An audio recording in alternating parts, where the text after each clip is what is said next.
July 17th, Planning Commission for the City of Ann Arbor meeting. We will call this meeting to order and start with a roll call.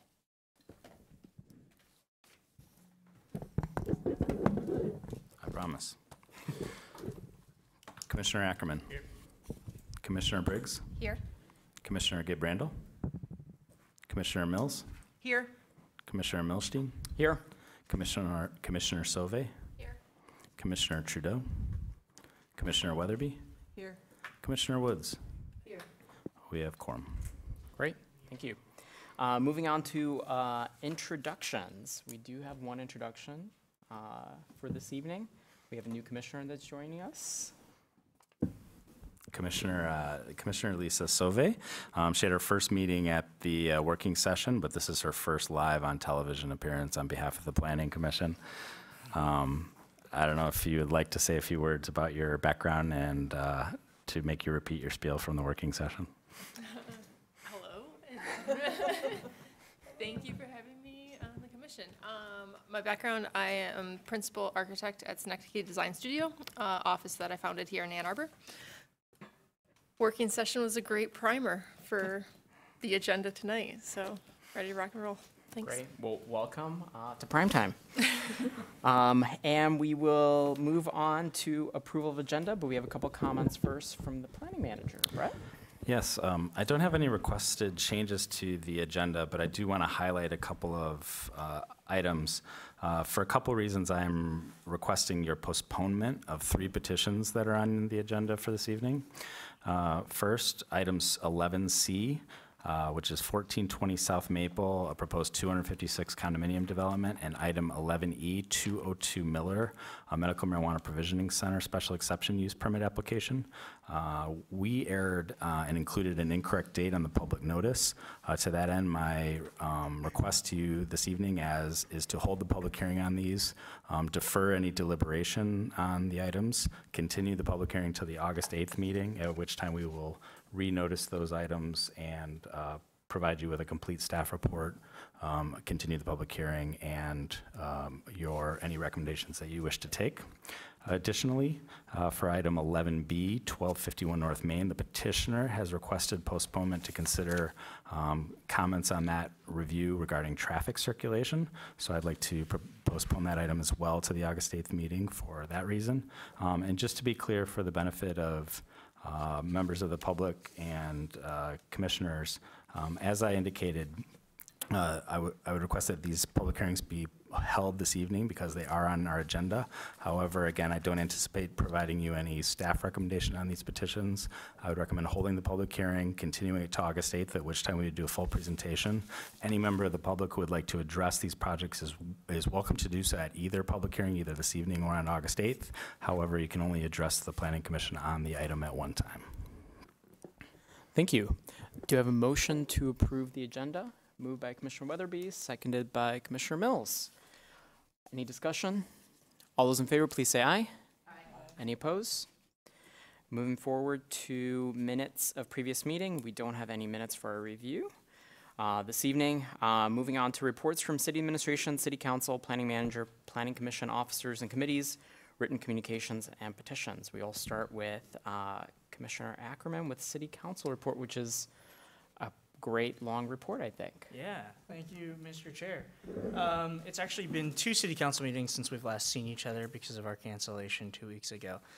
In that time, there have been a handful of township islands that have been annexed into the city. In addition to that, City Council has passed 2 site plans that came through this body. 321 North Main, also known as Elroy's Place, is moving forward.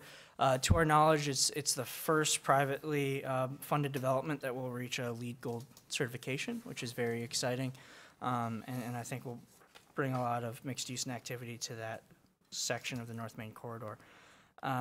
Additionally, City Council voted to pass 2,457 South State, also known as the Homestead Suites, which this council reviewed and recommended approval for some months ago. Another site plan that was heard by City Council was the cottages at Barton Green. As we know, this body recommended denial to City Council. I think Council made it abundantly clear that the proposal as put forward currently would not move forward, would be voted down by my read unanimously. We've given them to the end of September to come back to City Council after engaging with neighbors and hopefully with something that comes closer to meeting the community's aspirations for that location off of Pontiac Trail. Should the developer adhere to this and bring forward something that meets those expectations, it's likely it would be referred back to this body, considering it would be probably a wholly new site plan. If it does not, City Council is prepared to vote on it. In terms of ordinance amendments, I have two exciting points for you. The fraternity and sorority ordinance amendment moved forward and is now part of our code. This would require that any new fraternity and sororities remain or maintain an affiliation with the university or another post-secondary school in order to maintain their special exemption use, which allows them greater occupancy under our zoning. And probably most excitingly, the Unified Development Code passed. Over the last 9 years, city staff, through the planning department and the city attorney's office, along with consultant support, has been rewriting our entire zoning code along with the 9 other chapters of our code that govern how land can be developed. It's been a monstrous lift, but the product is a 500-some page document that is consolidated, that is much easier to understand, and I think will provide a lot of clarity and guidance as to what our law dictates for residents, for developers, and for our staff. So finally, that 9-year process has been put to rest, and now we get to do the hard work of changing the elements of zoning we don't like. Thank you. Moving on to planning manager.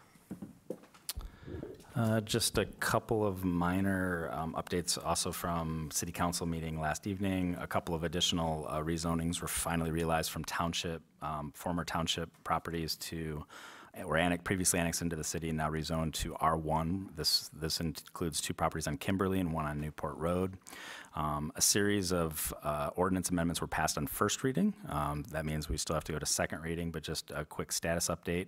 Changing special exception use applications to a type 1 citizen participation project. The Planning Commission recommended approval. This would require a citizen meeting and 1,000 feet notice.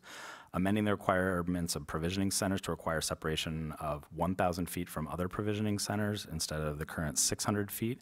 That was amended at City Council last night to also amend our separation requirement of 1,000 feet from any school to also include 1,000 feet from any state licensed child care center or state licensed group home child care center.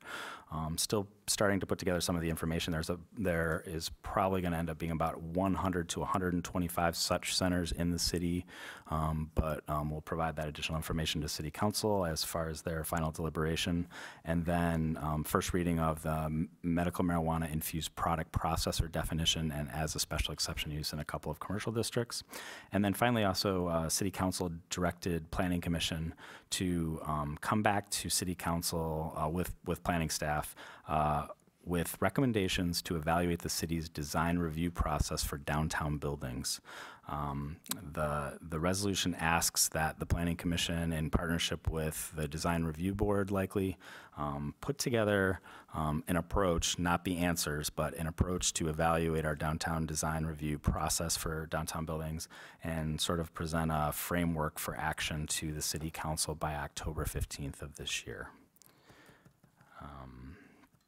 And that's all I have to report. Thank you. Planning Commission officers and committees. All right. Written communications and petitions in our packet this evening and at your desk was all of our written communications that we received. So please take a look at that. Moving on to audience participation. This is a time for audience to speak before the Planning Commission on an item that is not on the agenda for this evening. So if you have an item that you'd like to discuss with us that's not on the agenda this evening, please come up to the podium and address the commission. Seeing no one, we will move on to our next item, which is the organizational meeting. In your packet, you will see a memo, and we have two items that we're going to be looking at, which is the election of officers and the bylaws review. And how do we go about this? Sure. So these two actions, cleverly called your organizational meeting, are specified currently in the bylaws. They, in the first regular meeting in July that occurs after July 1st, the Planning Commission is to elect its officers. Those officers are chair, vice chair, and secretary. That process is done either simply or with complexity. Nominations can be solicited from individual members of the Planning Commission. It doesn't require a vote or motion. As many people who might be interested in nominating for a seat can do so. If more than one nomination is made, then a secret ballot can be conducted. If only one nomination is made, then it can be at a voice vote at the discretion of the acting chair. And that process can be conducted either individually for each office or in totality if there's sort of a slate of candidates. And then the second action would be an affirmation that the bylaws are still the appropriate governing document for the Planning Commission for the coming year. Great. One other item, sorry. The bylaws also specify that no individual commissioner can hold the same office for more than 2 years.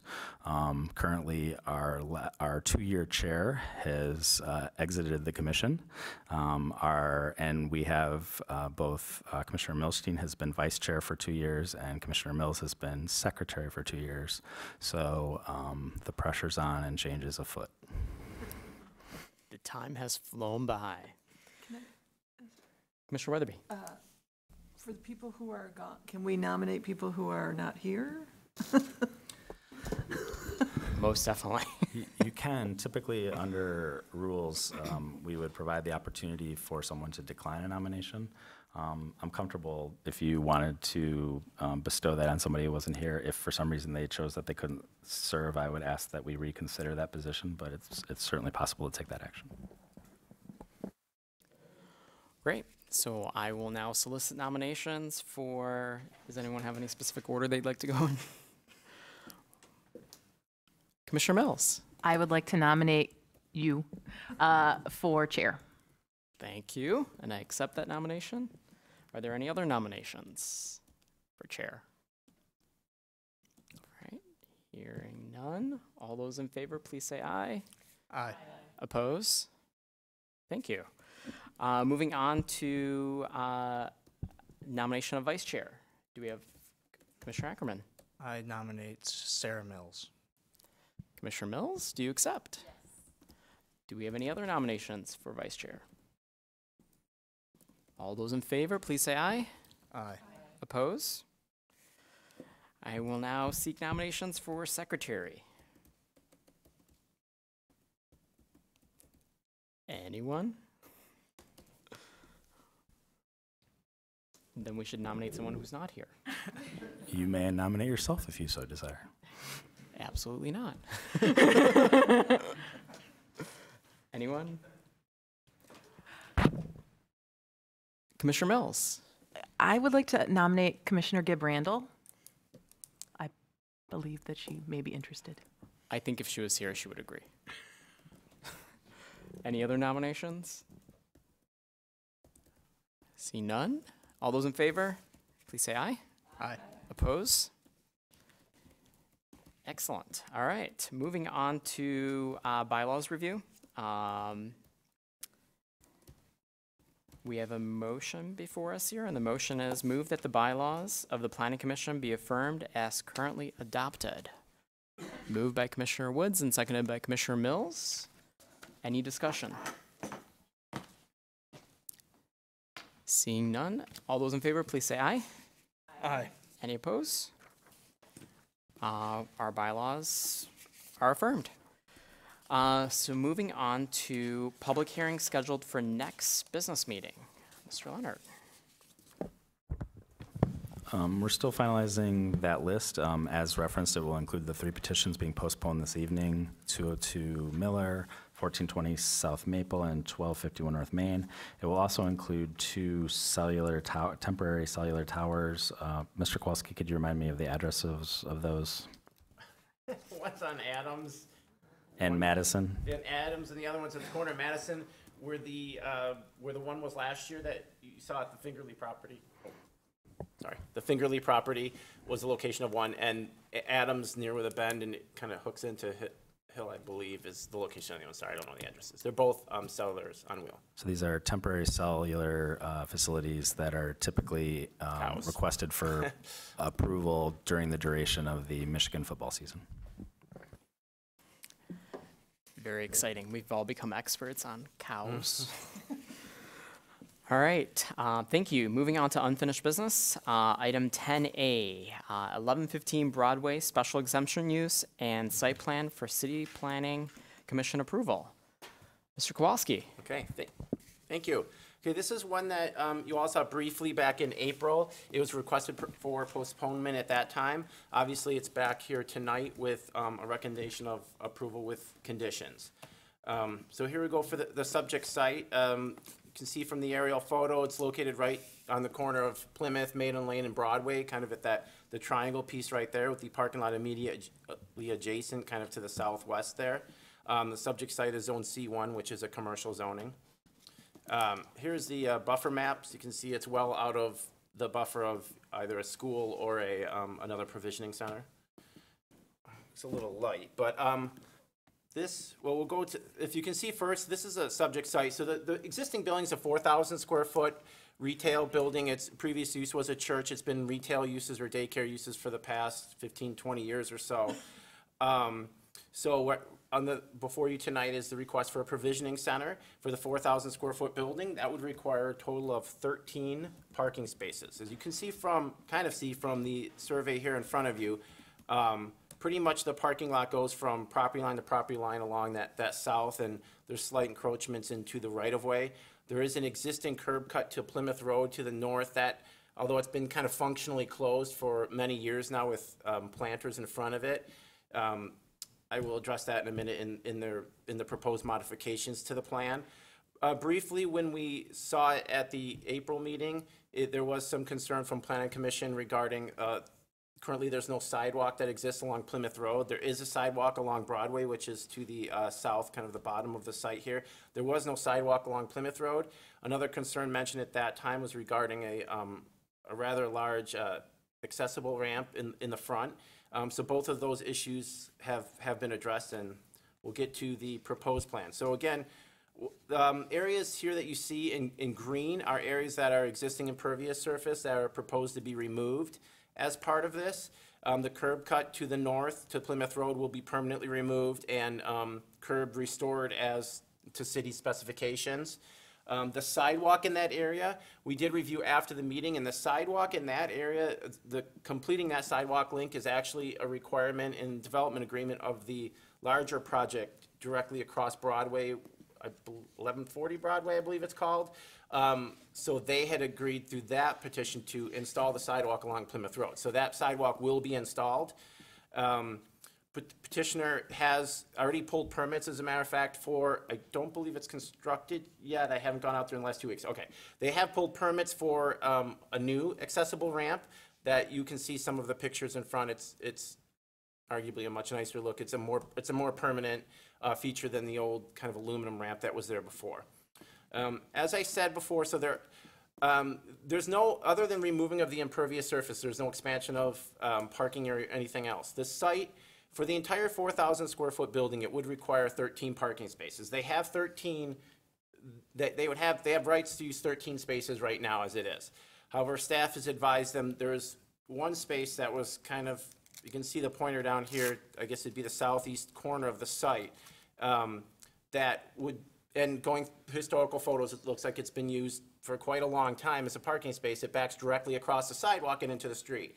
From previous discussions with Planning Commission and previous provisioning centers, and just going on what I think I know, I'm saying that that was not probably a good idea and advised the petition to remove that space. That did, however, put them down from 13 to 12 spaces. As you may also be aware, there's approximately 36 or so parking spaces that are available in the public right-of-way in front of that. Now, those are not spaces for their use specifically. They are public spaces, but the petitioner would have 12 spaces on the site and with possible access to the 36 in front. So again, there will be bicycle parking that will be added in this location here, enclosed spaces, as well as outdoor hoops that are installed. We'll go through. Oh, this did not come out as well as it. So it's a little bit blurry, but these are some of the elevation pictures that were included in the site plan. If you can see through the pictures, that the ramp now is kind of it's a much, as I said, a permanent concrete constructed ramp with rocks on the side and some planter beds adjacent to it as well. And here's a photo of the existing one, obviously with the existing ramp in it. This is the parking space right here. It looks, historically, it's been used for a parking space for quite a while. So going back and removal of the impervious surface, there's encroachments, as I said, kind of the parking spaces pretty much went up to the sidewalk in those locations. So the petitioner was removing that impervious. I believe it comes to about 800 square feet, or I believe it's about 700 square feet of impervious removal. So at this time, staff is recommending approval of a petition with conditions. Thank you. Thank you. Mr. Leonard. If I could just tag on one note, I just want to share with the Planning Commission a bit of background and my appreciation to both Mr. Kowalski and the petitioner. As we were reviewing a variety of provisioning centers, one of our intentions was, even though it's one parking space, to look to make sure that we're complying with our ordinances as fully as possible. And the petitioner was working actively towards that end to maintain all those spaces on site. Upon approval of a couple other provisioning centers that seem to have a very similar arrangement of public parking readily available in a dedicated right-of-way, specifically Packard and Washtenaw were a couple. Based on some of those decisions Mr. Kowalski advocated for, and we are ultimately presenting the reliance on that same arrangement of parking, although to a much less significant degree for this petition. Thank you. I will now open the public hearing. Audience members can speak for up to 3 minutes and address the Planning Commission. The petitioner has 5 minutes, or the petitioner's representative has 5 minutes to address the Planning Commission. Is there anyone in the audience who'd like to address the Planning Commission at this time? Seeing no one, I will close the public hearing and we will begin discussion.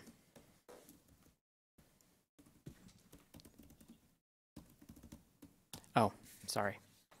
New at this.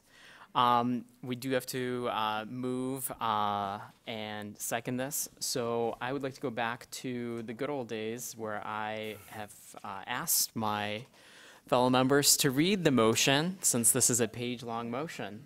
So who would like to move this? Commissioner Mills.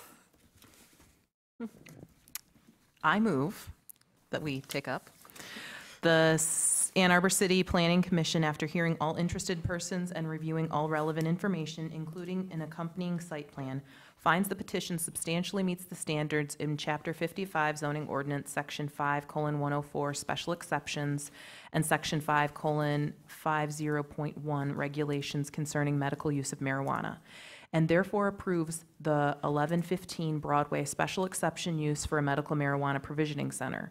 This approval is based on the following findings. 1, the proposed use will be consistent with the C1 local business district, which provides for commercial activities, including retail establishments, offices, and personal services. 2, the proposed use will not adversely impact traffic, pedestrians, bicyclists, circulation, or road intersections based on that on the location. Packard Road, which I think should actually be Broadway.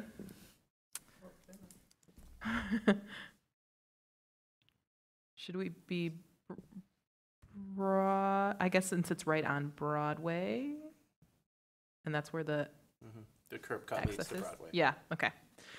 So we'll say Broadway. Is it Broadway Road? Thank Straight. you. Broadway Street. provides access to the site, and the proposed use is consistent with other surrounding uses' traffic impact. 3, through documentation submitted by the petitioner regarding waste disposal, inventory tracking, security, and other methods of operation of the facility, the provisioning center will be operated in a manner that will not have an adverse impact on the neighboring properties or area and will not have a detrimental impact on natural features.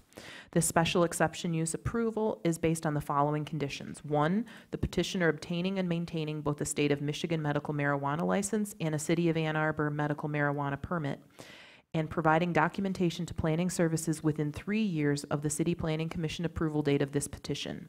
2, the petitioner operating a medical marijuana business at this address within 3 years of the City Planning Commission approval date of this petition.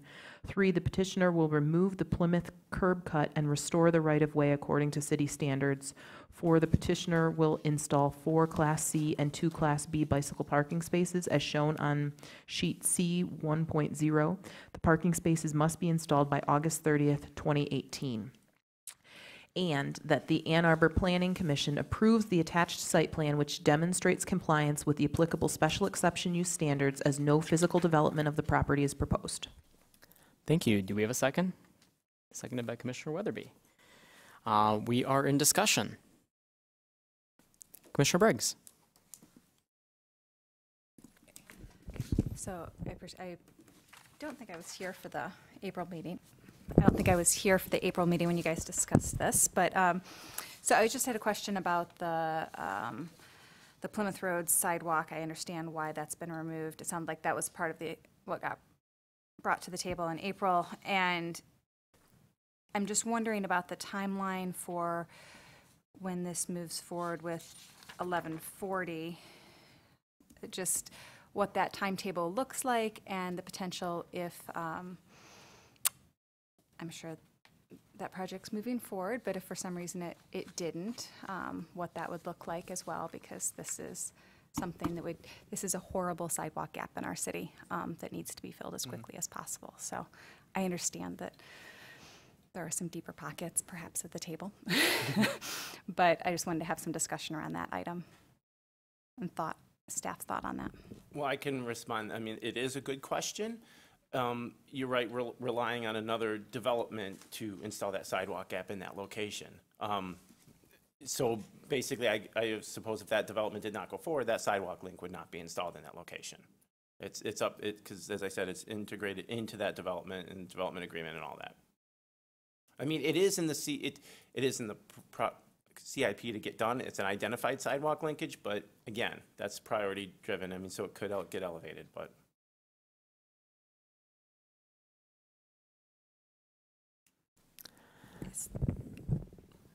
Is there any opportunity to, if that project did not move forward in a timely manner, that retroactively this might be considered?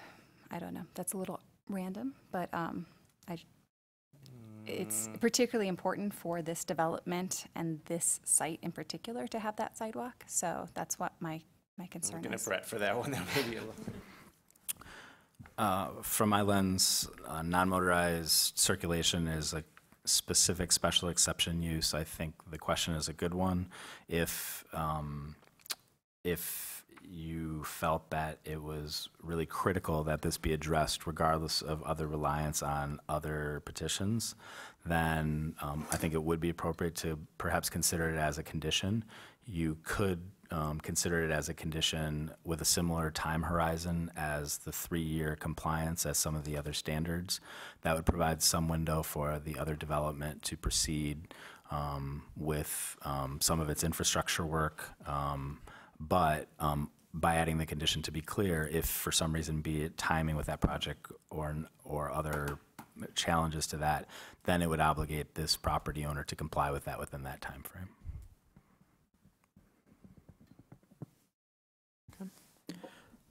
Commissioner Briggs?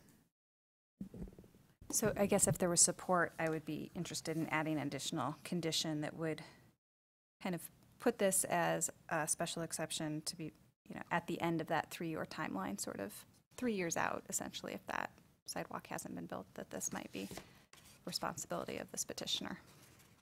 Hopefully that's enough time for that to move forward, if that. So do we want to continue discussion while you write it some language?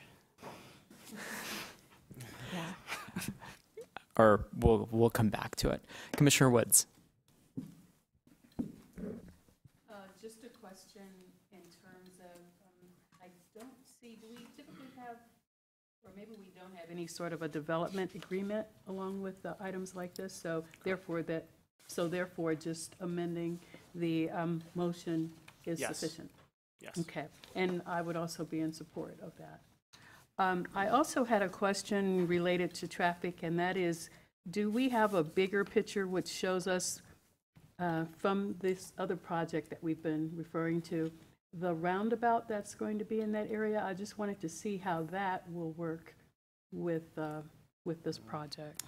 Unfortunately, I don't have a picture that includes that, but so it's a little bit, well, it just kind of covers just on the eastern edge. So it's more in that area, right, over on there. So kind of, so it's close to the proximity, but it's not directly in front of it. Okay, because I was just wondering, I assume then the traffic engineers are just expecting this traffic might even just sort of feed out of their property and actually almost be right already in the roundabout? Correct, yeah, I mean, that's the way, she did review it and had requested even additional data, so. Okay. She's looking at all the implication and whether that assuming the development goes forward, or if it doesn't go forward, what are both the effects on the traffic? Okay. And then also, does the roundabout, will it probably take some of that property, which is right there on the other side of the building that's kind of reddish color? I guess And I'm not sure, to be honest. I Okay. don't know the exact location of the roundabout. I was just wondering about the spacing right there. It just seems like it's going to be really, really tight. So, okay. But if you say the traffic engineer has already reviewed Yeah, that. and she's or looking maybe both that'll- versions, Okay, with and without. okay. Great. Thank you. Other discussion?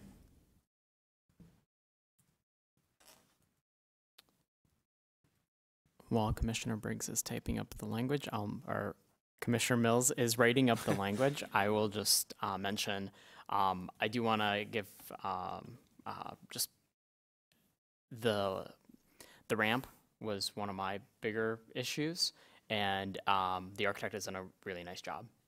It really looks like it flows into the building and now is part of the building versus what's there right now, which is not at all. That's all I can say there. So kudos to you on that. Commissioner Mills. I want to thank Commissioner Briggs for bringing this up because I think that this is a good kind of compromise. It'd be great to have it tomorrow, right? But I think, and thank Mr. Leonard for coming up with the idea of tying it to the 3 years. This is my attempt at some additional language. So I would move that we modify it to say, do you already, the petitioner will install a public sidewalk along the property line along Plymouth Road within 3 years of the City Planning Commission approval date of this petition. What I don't know if we need to add something at the end saying, unless somebody else otherwise installs it before then. And that would be condition 5 to the second set of conditions. That is correct. I would second that. Do we want to add additional language in case somebody else? Because it almost, it feels like it takes 1140 Broadway off the hook for that. Yeah, I think if you mention the petitioner will install it, or it will, if not I should, well, let me think before. Unless installed by another party in the interim. My instinct is that as long as it requires compliance within the end of the 3-year period, and I want to be clear that will not, I'm trying to think of the mechanism by which we can work with the petitioner from a certificate of occupancy perspective without having that completed. So I think that just stating it more generally as a condition that within 3 years that sidewalk will be provided with clarity that will put my approach to that would be to work with the petitioner to allow a full operation, a certificate of occupancy, and we would apply the same test of the sidewalk in 3 years as we would that they are operating a medical marijuana provisioning center, maintaining a license from the clerk, have received a state license, and at such a time, if they haven't done that, they would be out of compliance, as opposed to a barrier to a certificate of occupancy over the shorter horizon. To that end, I don't think you need to specify who installs it. Got it. It has to be there, though, by the end of the period. So can I make a friendly amendment to my own proposal to amend? I don't think we seconded it yet, or did I we? think that, All right, do we need to? go ahead and Okay, amend so your I would amendment. say a public sidewalk shall be installed along the property line, right, not specifying who it is, along Plymouth Road within 3 years of the City Planning Commission approval date of this petition. Is that friendly? Okay. Right. Any other discussion on the motion to amend? Commissioner Woods? Just, can we, as a friendly amendment, can we just say, according to city standards, just to have ourselves covered with that? Okay. Yes. Is that friendly? I see waving of the head. Yes. All right. Is everyone know what we're voting? So we're voting to amend the motion. All those in favor, please say aye. Aye. Oppose? All right, it's approved. Now heading back to the main motion. Any other discussion? Commissioner Mills? I just had one. The class, there's 4 Class C and 2 Class B bicycle parking spaces. It looks like 3 hoops all lined up with a shelter over one of them. Is that, am I looking at that right? The petition, can't find my zoomed in plan, so the applicant's here, he can address that. Great, thank you. Yes, that is how it was originally planned, to have cover over at least 2 bike spaces. Got it. I know that meets like what we're asking for. The supports for that cover, I'm not sure how that works, the bicycles coming in and out. And so I was curious I don't know if this is like an off-the-shelf thing.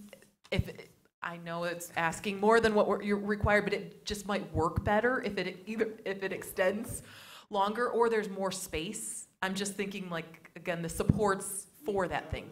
More space in that area, and the idea of only covering the 2 is just because we didn't want to cover the front face of the church too much with the structure, but if we can get something thin enough, then yeah, it would make sense to cover. It just looks right now, at least from the mock-ups, Yeah. like, oh, we're just covering the one hoop because we have to. And in some ways it provides potentially something else to lock your bike to if you have more than, 6 bikes there. But if it comes, I would, is there some discretion that if they wanted to, I know that this is the site plan, but if they wanted to cover more, that they could?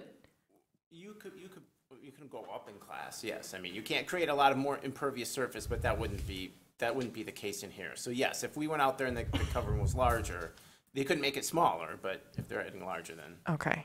And I don't know all of the dimensions, but I assume that has somebody looked at this to make sure that? Yeah, we do have dimensions for bicycle parking spaces and things. That's why I don't have my blown up plan here. Okay.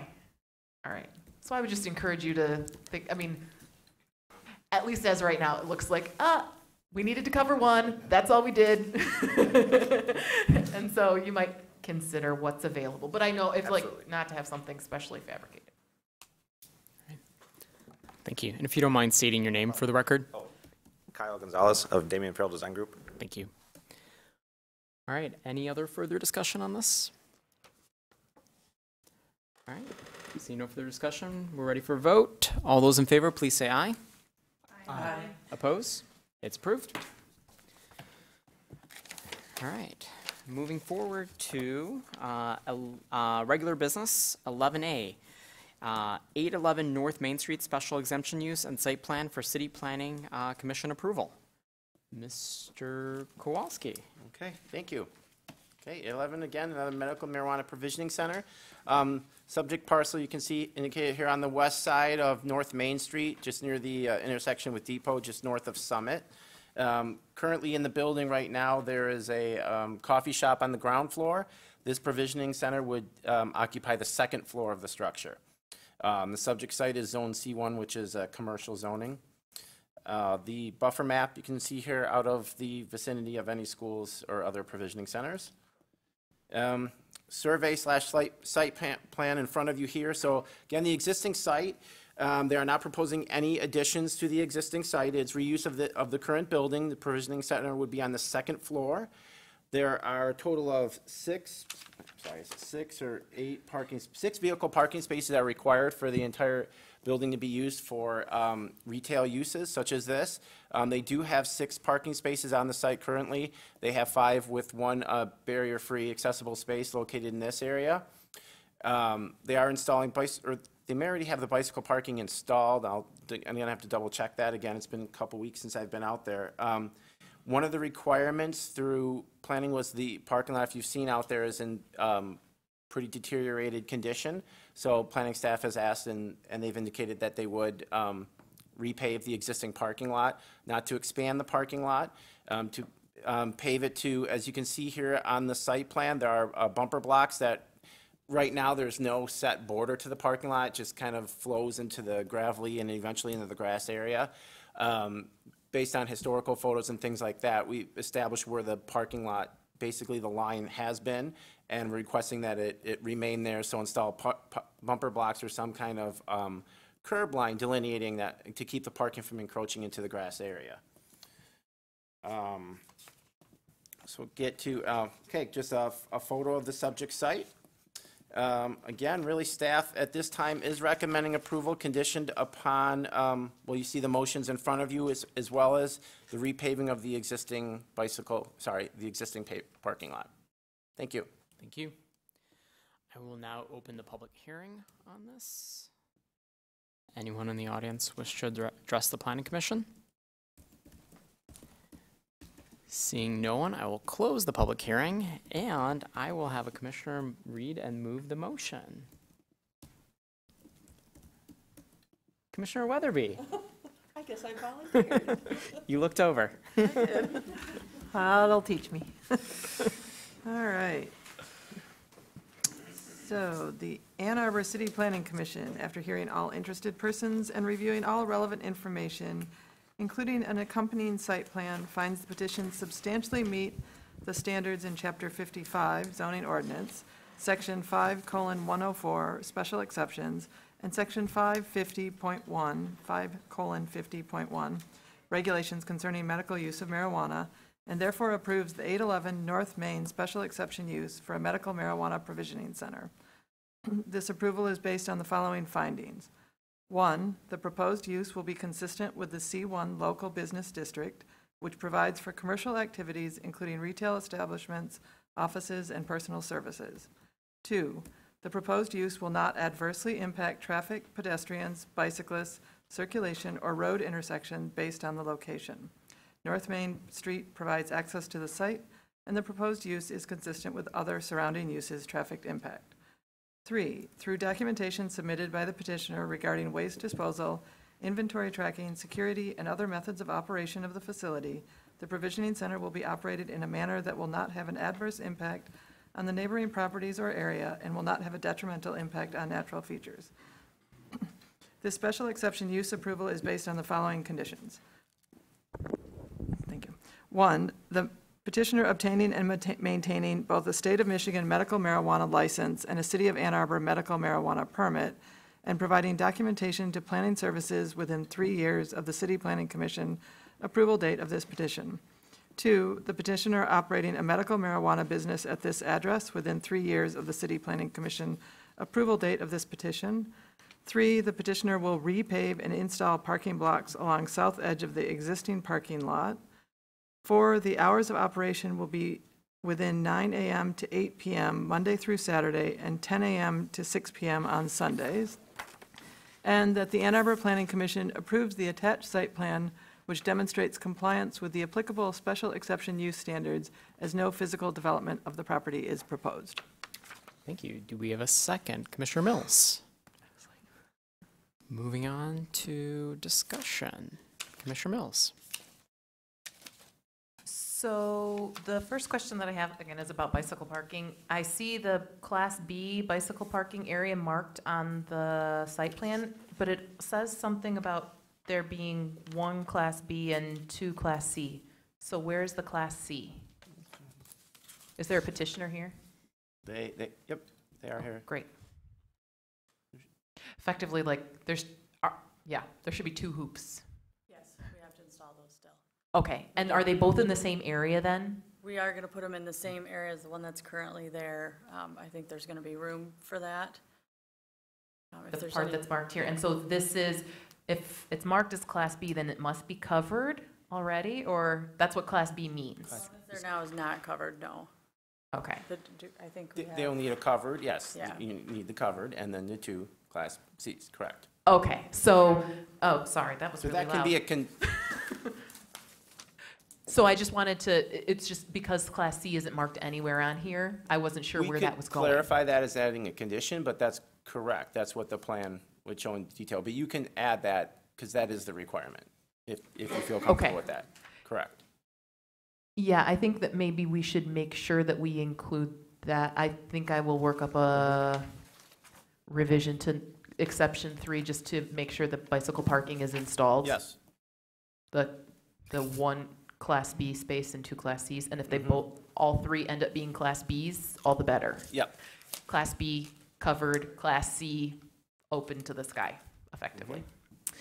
The other question that I have is, if this is on the 2nd floor, there seems, is there a ramp getting into the building, and then how do you get upstairs? there is a ramp getting into the building. Okay, So, with places that I've seen previously, if there's a handicapped person that comes into the building and would be checked in on the main floor, there's a little nook area, and we would essentially let them look at a menu and have conversation with somebody about what they're there for, and we would send staff upstairs and then bring it down in the secure exit bag, so that they could get their medicine that way. We Got have it. seen things in the past too where it's like they drive up and walk out and do that, but I think that I would prefer, we do have a ramp in the back, and have somebody actually come into the space. got it. Is the ramp already there? It is, yeah. Okay. It's towards the rear of the house. Oh, now I see, it kind of dumps out at the It's right corner of the, by the the handicap parking space back there. okay.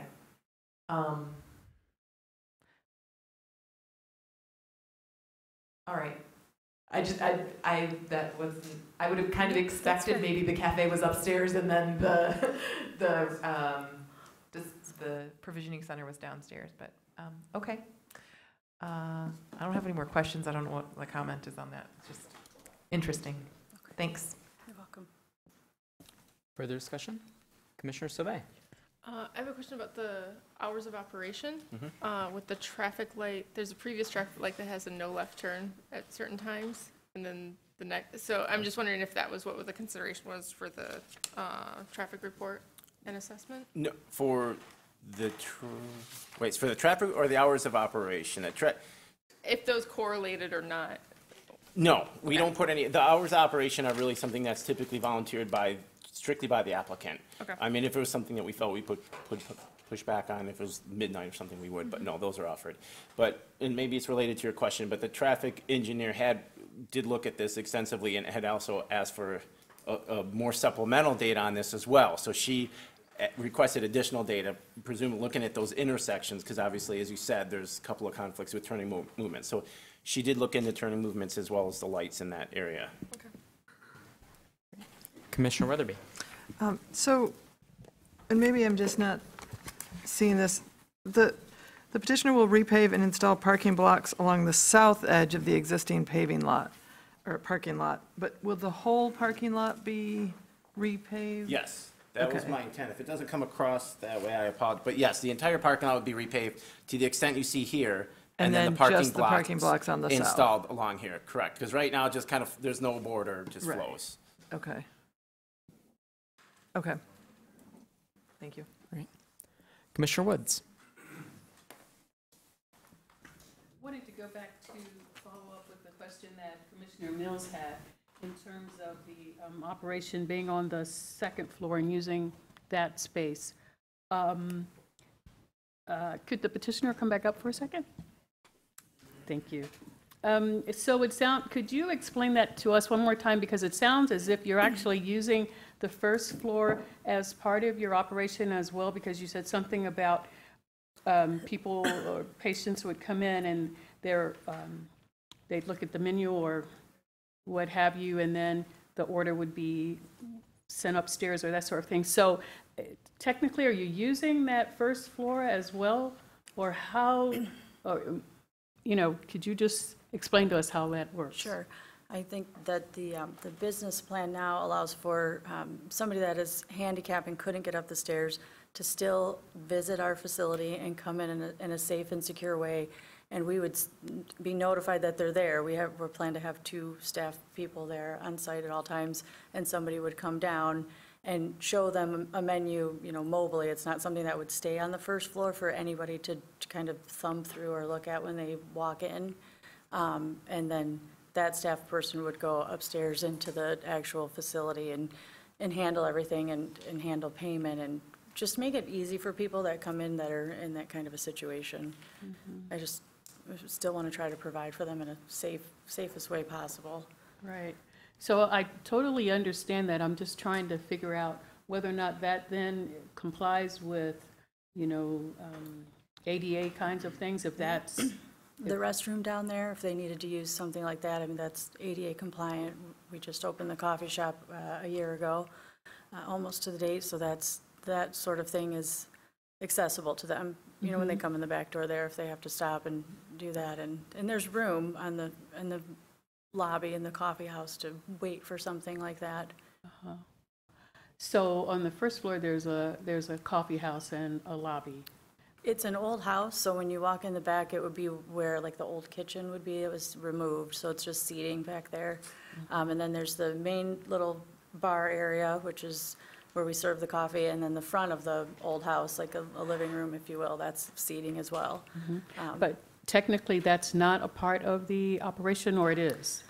It's technically not a part of the business, no. It'll be Electric Eye Cafe, the coffee house downstairs. But when you go upstairs to utilize the, North Side Narnia, it's a separate, locked door up there and per the plan for security purposes. Right. But it is a separate business. And then in terms of your security, and I surely don't want to know the ins and outs of that, but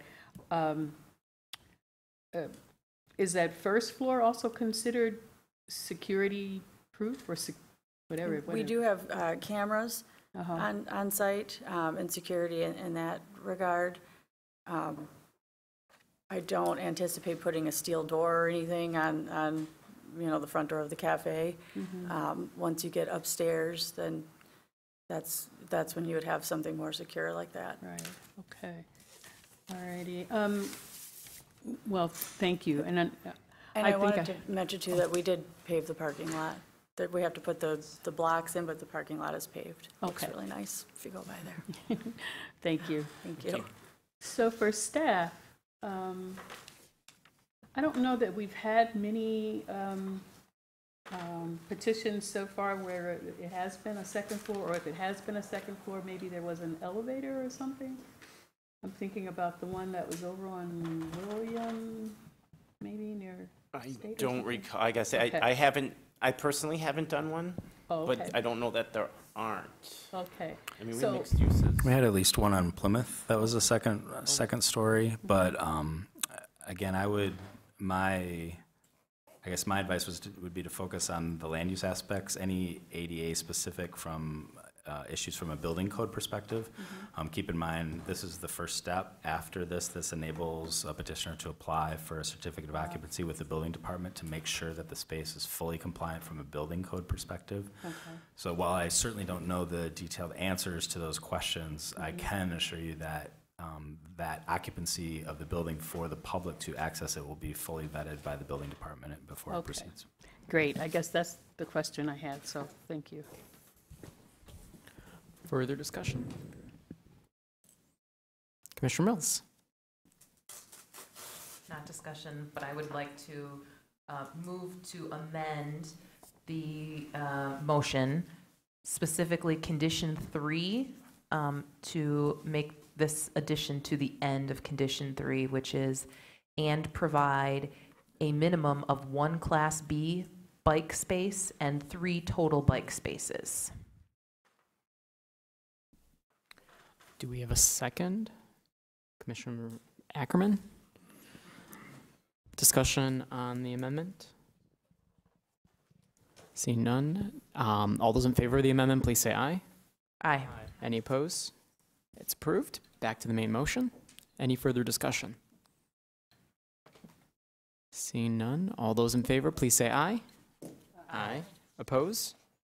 It is approved. Thank you. Moving on to 11B, 1251 North Main Street, special exemption use permit and site plan for city planning approval. This is one that staff is recommending postponement, and we will not be getting a report. Correct. My recommendation is that we will defer our staff report until August 8th. Would ask that you hold the public hearing if anybody would like to address the item tonight instead of August 8th. Upon adjournment of the public hearing, I would recommend postponement of the item to August 8th. Great. All right, I will open up the public hearing on this. Is there anyone who'd like to address Planning Commission? Yes.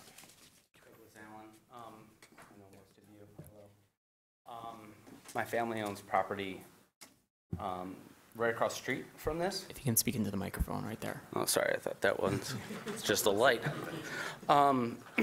As many of you are probably definitely aware, I was happy to see that it went to a traffic engineer, and that's why there's the postponing of this. Is that correct? We don't have a report on Okay. it, but staff is recommending postponement. That's what I read, and I'm just glad to see that.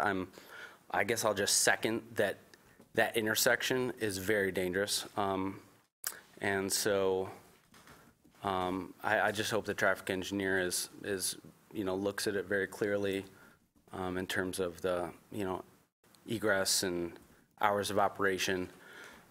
I've got probably 35 tenants that come there all hours of the day, but especially about 4 to 5 o'clock turning right out of there is very dangerous. I've noticed an uptick in police looking out for people illegally turning left there at 4 o'clock. But I can just imagine if there was like a lot of in and out, at the end of the day, it would just, create more havoc there. So dangerous intersection, and I'm glad it's it's being looked at by the traffic engineer. So that's all. Thank you. Thanks. Is there anyone else in the audience who wishes to address the Planning Commission on this matter? Seeing no one, I will close the public hearing and ask for a motion to postpone. Moved by Commissioner Wood, seconded by Commissioner Mills. Any discussion? All those in favor of postponement, please say aye. Aye. Any opposed? It is postponed. Moving on to 11C, Midtown Ann Arbor Condominium Site Plan for City Council approval. This is also another one that staff is recommending postponement, and we will not be receiving a staff report.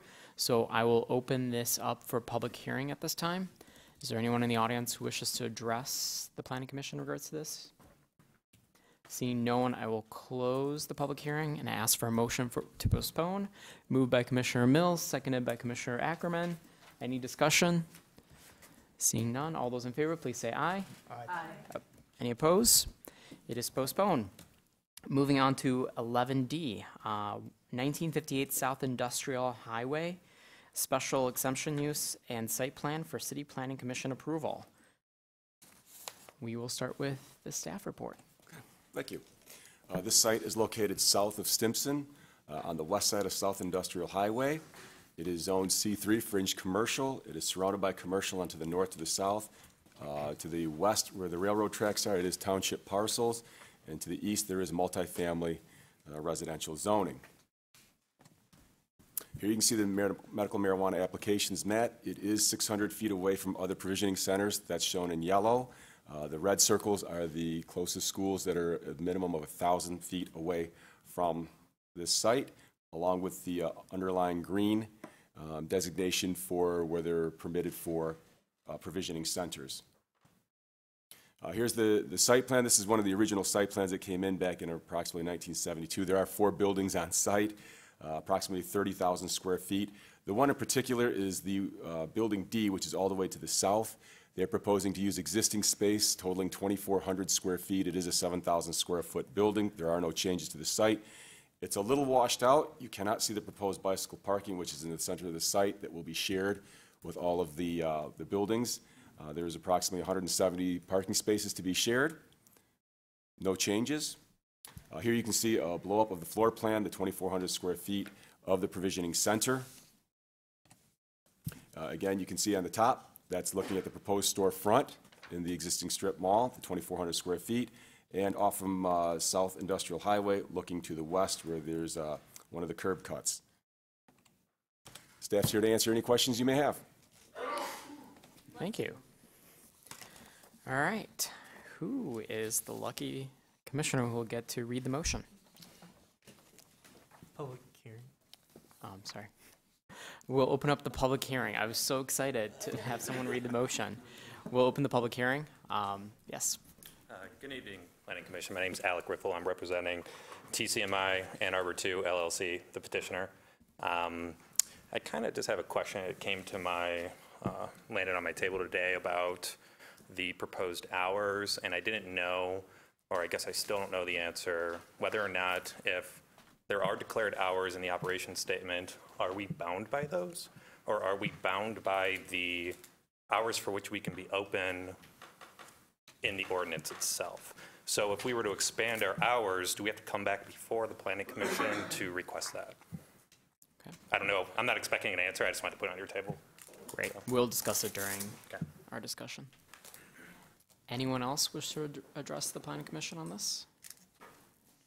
All right. I will close the public hearing, and then now we will have someone read the motion. Commissioner Mills. The Ann Arbor City Planning Commission, after hearing all interested persons and reviewing all relevant information, including an accompanying site plan, finds the petition substantially meets the standards in Chapter 55 zoning ordinance, Section 5:104 special exceptions, and Section 5:50.1 regulations concerning medical use of marijuana, and therefore approves the 1958 South Industrial Highway special exception use for a medical marijuana provisioning center. This approval is based on the following findings. 1, the proposed use will be consistent with the C3 Fringe Local Business District, which provides for commercial activities including retail establishments, offices, and personal services.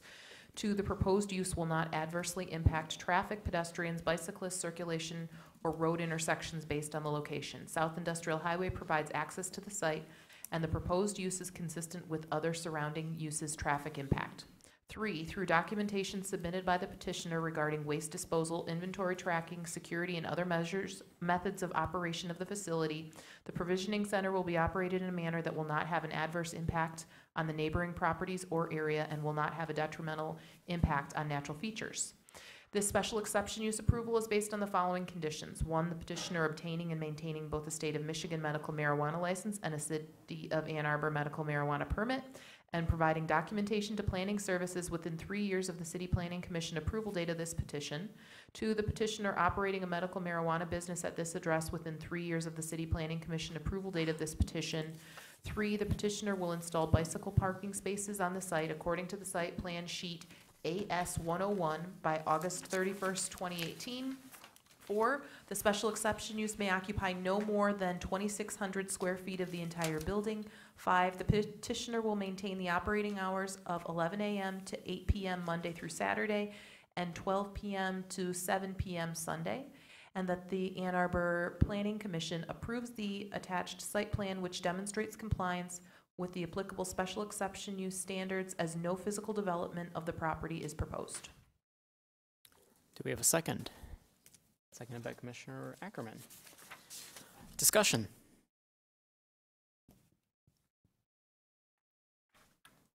I guess I'll, go ahead, Commissioner Mills.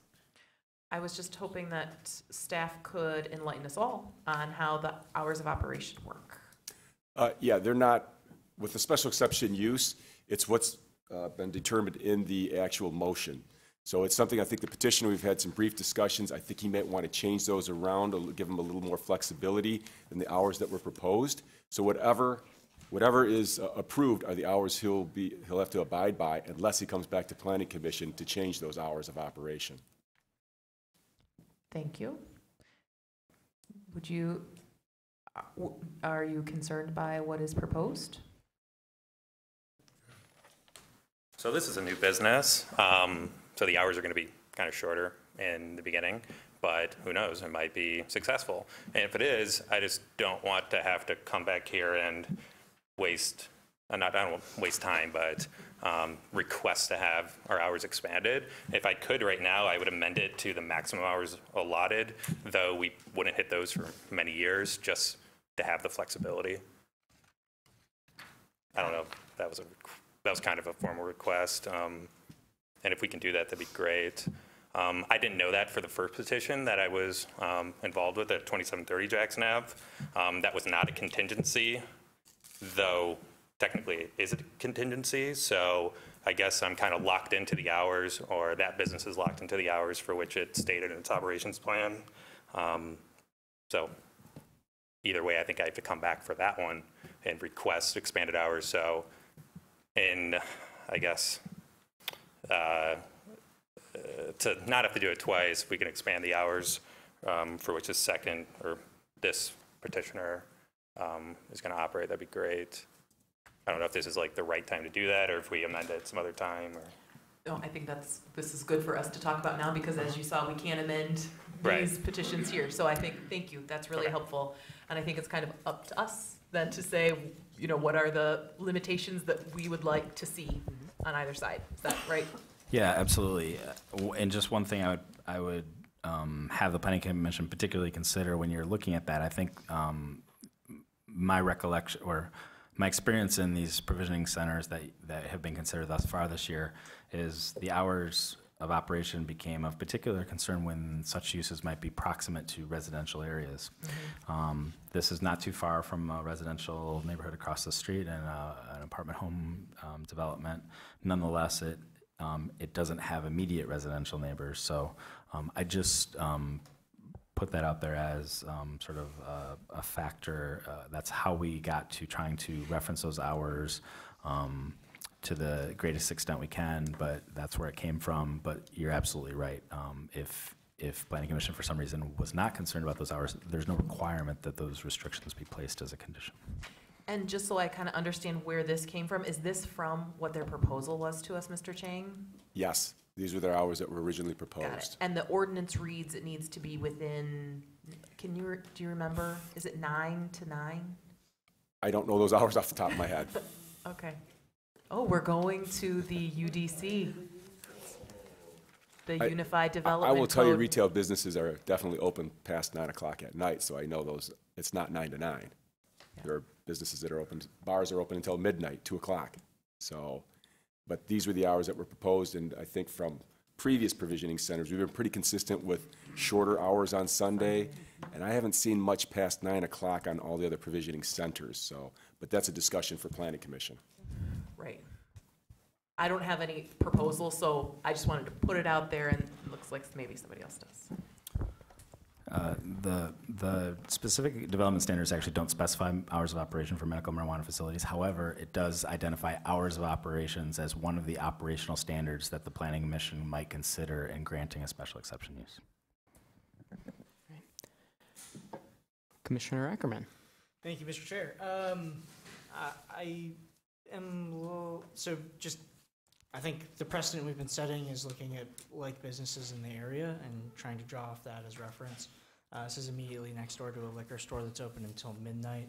It's proximate to Revel and Roll, the bowling alley that's open until midnight. It's near a CVS that's 24/7. I don't have particular concern. Benny's is open till 9 p.m. I don't have particular concern about expanding the hours of operations for this location. Commissioner Woods. I don't really feel comfortable going to much later than, say, 9 p.m. or so, even if surrounding businesses are staying open later. I would think in terms of perhaps making the morning hours a little bit earlier, give you a little bit more time for people to be able to get there.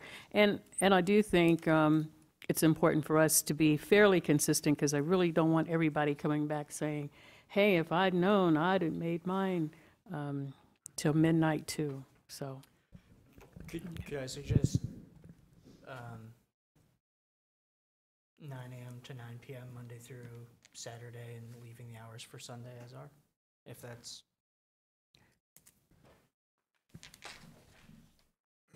So the ordinance permits 7 a.m. to 9 p.m.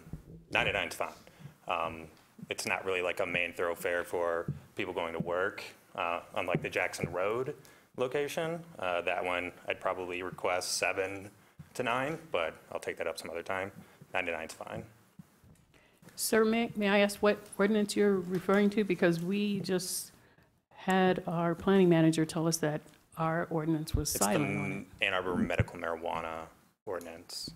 So not the zoning, Yeah, The permit. yeah. Okay. So it looks like there's a little bit of a conflict. Thank you.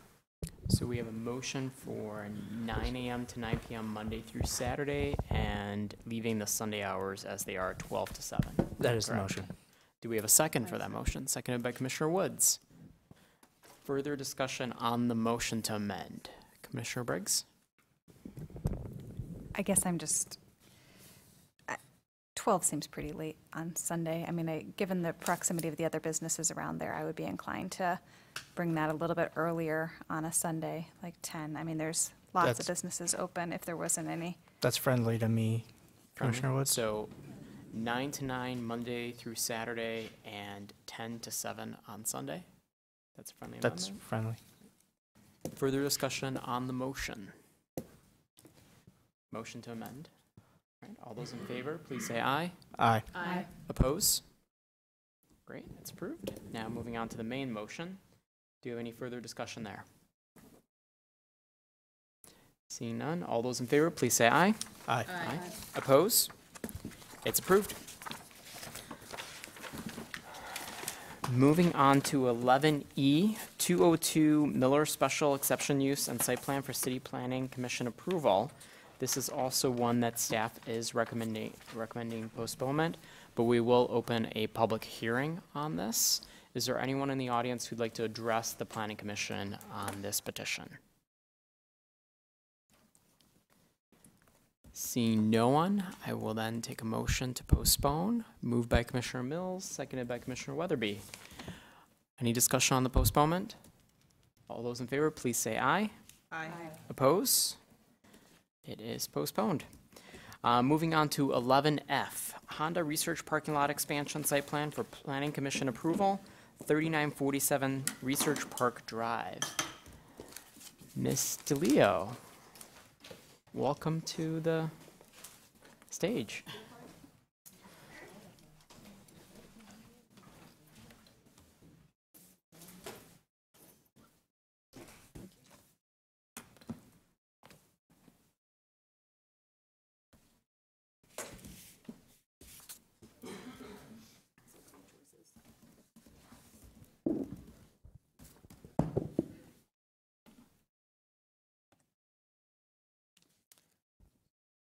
Thank you. This is the Honda Research Parking Lot Expansion Site Plan and Landscape Modification Petition. Site is located at 3947 Research Park Drive, highlighted here in green. It's located on the west side of Research Park Drive, generally north and east of State and Ellsworth.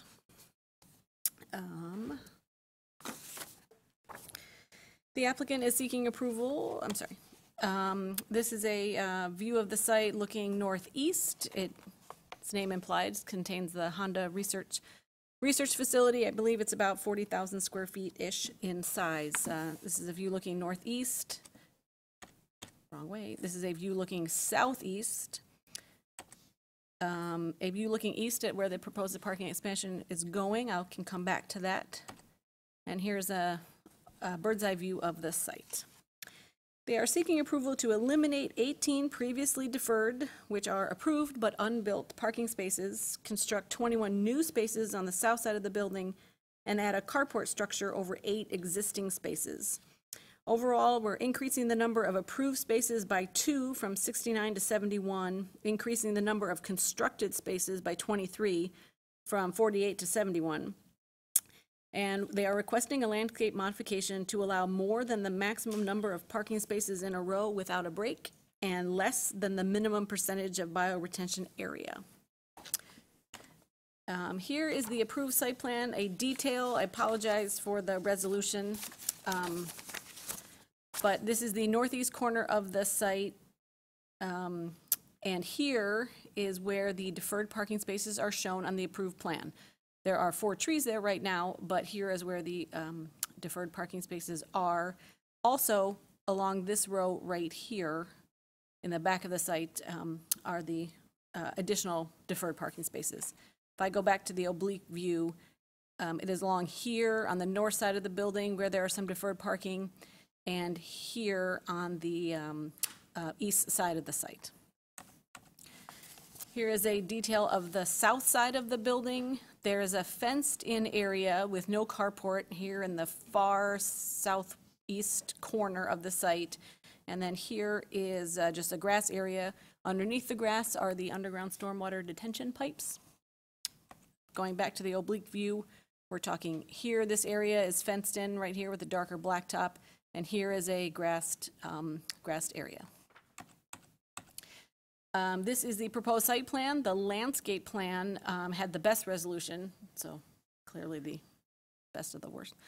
But the landscape plan has the best resolution to see what is going on. No functional change on the north side of the building, but the site plan has these just deferred parking spaces just removed. No functional change over here on this side of the building. The fenced-in area is going to be enlarged. A carport is added right here in gray, and then an entire additional parking lot is added over here. This parking lot will also be included in their fenced area. As you can see, there are 21 parking spaces here. The maximum run allowed is 15 or 20 if there are landscape enhancements as part of that. They have requested the landscape modification because the area is over top of the stormwater detention system, and trees would not thrive. Their second modification requested is the phrase I used was less than the minimum percentage of bioretention area. Across the entire site, the vehicular use area exceeds the threshold, so therefore the landscape parking lot must be integrated with the stormwater system, and half of the landscape islands must be depressed and collect water and feed into the stormwater system. There are no changes proposed to this existing system. They're not proposing to work on this area, and so not retrofitting those landscape islands. And these landscape islands, again, wouldn't work as infiltration because they're going over top of the stormwater system. So they are requesting landscape modifications for that. Staff is recommending approval, subject to addressing all outstanding comments. There was an outstanding comment from the engineering department. We are also recommending approval of the landscape modification petition.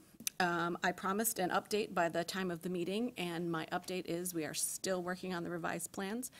The preliminary word from engineering was the revised plans do meet all their outstanding items, but they wanted a little additional time to go over them more carefully.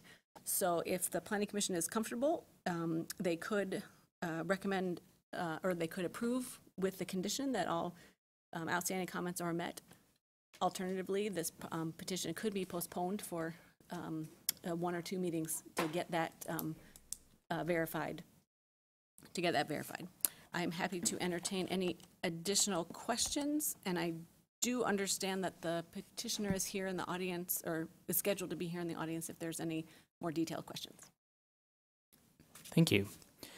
I I would like to open the public hearing at this time. Is there anyone in the audience who'd like to address the Planning Commission? Please state your name and address for the record. On 3947 Research Park Drive, the property that's before us here. So thank you all for your time this evening. It's a pleasure to meet you, Mrs. DeLeo, and thank you very much for your team and working with us. You know, Honda as a company strives to be a company that we believe society wants to exist. Part of that means working with our neighbors, and we appreciate the help in coming to solutions that are good for everyone here in Ann Arbor. Just a little background about this project and why we are doing this. Honda as a company also believes in localizing as much as possible, and the purpose of that is we believe that the people in the target market for our products know our products the best. So we have pioneered this in the U.S. by being the first Japanese car company with an auto plant in the U.S. in 1982, and we do complete product creation here in the United States, all the way from concept, design, research and development, manufacturing, and now we are expanding that to our certification processes here in Ann Arbor. We are localizing that full process. So as a part of that, we more than doubled the size of our facility a few years ago, and we are now starting in on that actual certification work. As a part of that, we need to actually maintain those vehicles that we certify for a number of years, because the turnover in models often takes several years for a model cycle. So during mid-cycle updates, we need to maintain those vehicles for further certification confirmation. And that's the purpose of having this fenced-in screened parking behind our property. So we believe that the plan we're proposing should help reduce the impact on landscaping by maintaining the large trees, which we appreciate, on the north side of the property, and utilizing the south side where there's little landscaping at this time. And we would also like to see this get done this fall, and that's why we're hoping that we can get approval on this in a timely fashion to get all the paving done before the paving plants close down later this fall. So if there are any questions, I'm more than happy to support, and we actually have a team here representing our contractor, the engineers that are overseeing this, and our facilities management office that's out in California. So thank you everyone for your time. Great. Thank you. Is there anyone else in the audience who wishes to address the Planning Commission? Seeing no one, I will close the public hearing and I will read the motion. The Planning Commission, or the Ann Arbor City Planning Commission, hereby approves the Honda Research Facility site plan to expand the existing parking lot and landscape modification petition to permit more than 15 parking spaces in a row without a landscape island break, and permit less than 50% of the required interior landscape areas to be depressed bioretention areas. Do you have a commissioner who will move? Moved by Commissioner Weatherby, seconded by Commissioner Sauvé. And we are in discussion. Commissioner Mills.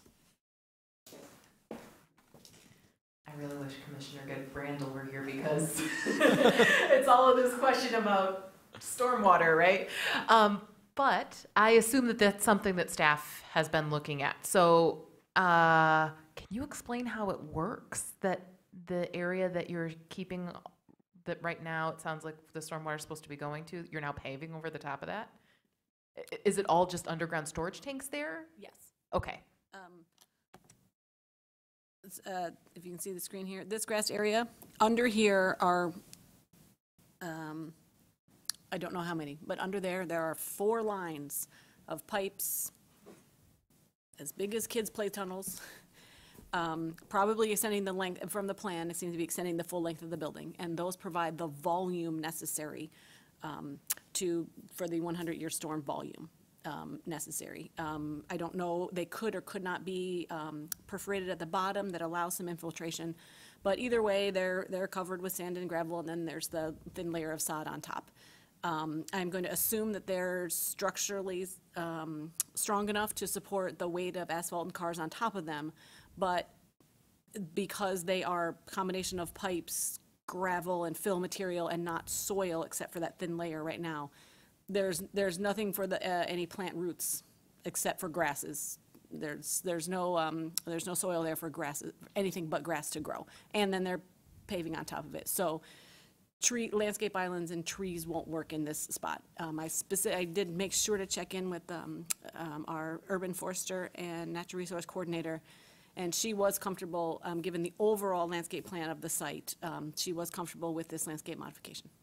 And I assume that these were sized so that the tanks originally were sized so that even if that deferred parking were built, that they would take care of that runoff. Yes. But now that we're adding a little additional paving, because there's 2 more spots than was originally anticipated, does it still meet the 100-year storm threshold? Does that make sense? Yes, yes. I am not a stormwater engineer. However, our stormwater engineer has recommended approval of the plan and has offered no comments. So I can look in the file to see whether that is because it was oversized and can accommodate this little bit of paving, or whether they're going to be installing a little bit of extra detention. Or maybe the petitioner has an engineer that's got some information. Great. Ken Maggie, Polymar Design Group. The original detention system was sized with the deferred parking in mind. With the new parking, we are adding approximately 4,300 square feet of impervious area. We still have the capacity plus an additional storage in the catch basins themselves and some of the pavement in the new parking area. And that will meet the 100-year storm requirements. We reviewed the storm criteria. The calculations are included in the plans. Excellent. Thank you so much. Our normal person is on vacation who helps us with that. Thanks. Commissioner Briggs. So a couple questions. I was wondering if permeable pavement was something that was discussed at this site? It was not. And then, so maybe that was something the petitioner could address. And then secondly, I was wondering if there's electric vehicle charging stations on that site for any of the employees. So first of all, pervious pavement was discussed early on in the process, and that was, for a number of reasons, decided not to pursue. I'm not sure we have the people here to go into all of the history on that. As for electric vehicle charging stations, we do have stations inside of the building at this time. As a part of this plan, we're not planning to put those stations in the outside parking at this time. What do you mean you have them inside the building? Our building is a test facility for vehicles. So some of the vehicles we test are electric vehicles or have plug-in hybrid capabilities. So we have that capability inside the building.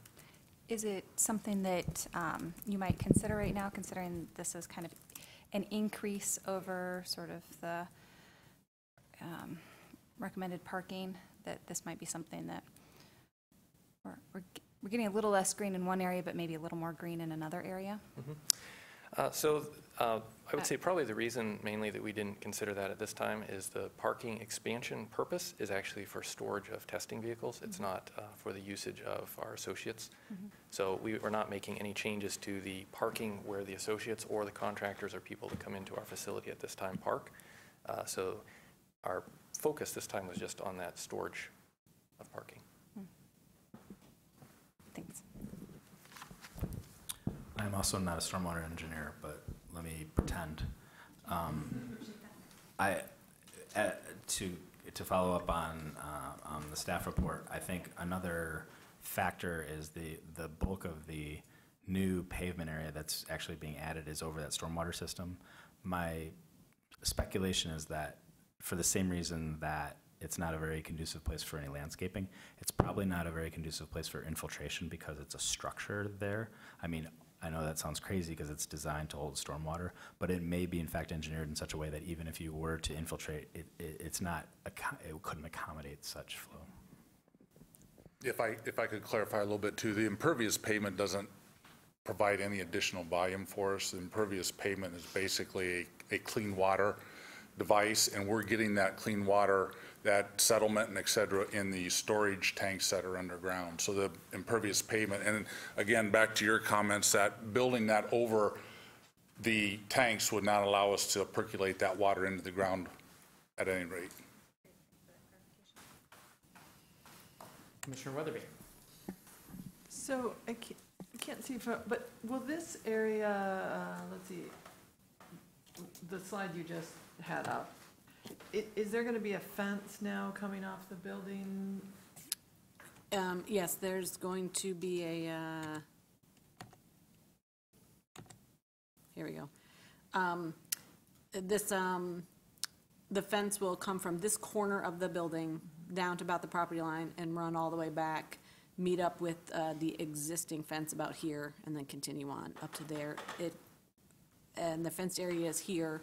Cars north of this, so like I'm assuming the employee parking and contractor parking can be located somewhere up here. And then here's the fenced area where I'm also assuming their test vehicles will be stored in this area here. But this whole zone is fenced, basically 3 sides of the fence, and the 4th side is the building itself. Okay, and do we know what that fence looks like, or because I don't see any landscaping around the fence, I don't see any, and I'm just wondering because Yeah. it's a fairly public spot there. If the engineer knows, I will look it up, but I believe it was standard 8-foot chain link fence with some screening, like fabric screening on it.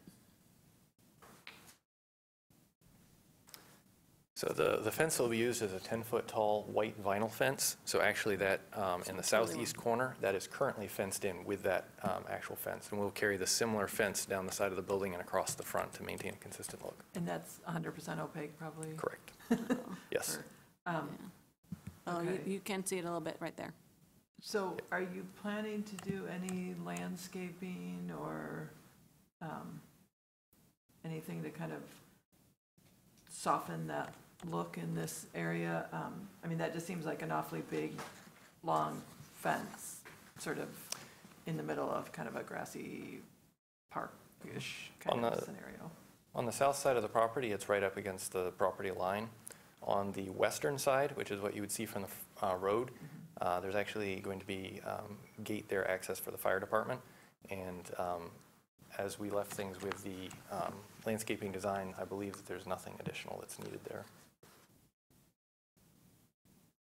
Okay. All right. Thank you. This is the landscape plan. You can see there are no additional plantings in this area.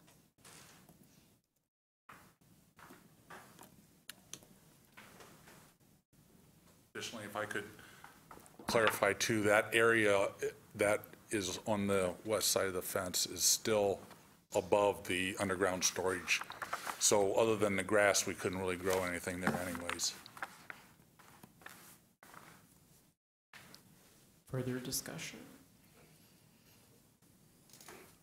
Commissioner Woods.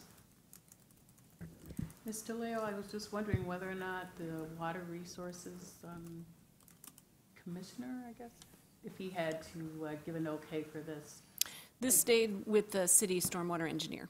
Okay, because it seems like this area sort of feeds back into some other properties that we've been concerned about, stormwater and a lot of those things back over there.